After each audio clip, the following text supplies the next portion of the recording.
অ্যাপস্টেইনের নাম শুনলেই সবাই রীতিমতো চমকে যাচ্ছে, কিন্তু আসল সত্য আরো ভয়াবহ। আমেরিকার বিচার বিভাগ প্রায় 35 লাখ পৃষ্ঠার একটা নথি প্রকাশ করছে, যেখানে হাজার হাজার ভিডিও, ছবি, কল রেকর্ড সবকিছুই এক শক্তিশালী কয়েকজন মানুষের নাম আসছে, যেটা আসলে রাজনীতিবিদ আছে, এর মধ্যে বিজ্ঞানী আছে, রাজ পরিবারের সদস্যরা পর্যন্ত আছে। তো জেফ্রি অ্যাপস্টেইন, সে তার বিরুদ্ধে যে বিষয়গুলা উঠে আসছে সেটা হলো যে বাচ্চা মেয়েদেরকে, মানে নাবালিকা মেয়েদের পাচার এবং যৌন নির্যাতন করা হতো।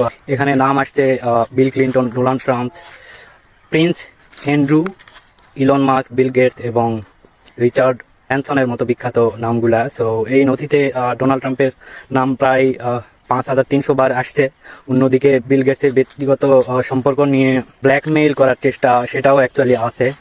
এই তদন্ত রিপোর্টে বলা হয়েছে অ্যাপস্টেইন কিশোরীদের ব্যবহার করতো অপ্রাপ্তবয়স্ক মেয়েদেরকে আনার জন্য। ইনফ্যাক্ট তাদেরকে $200 করে দেওয়াও হতো প্রত্যেকটা মেয়ে আনার জন্য।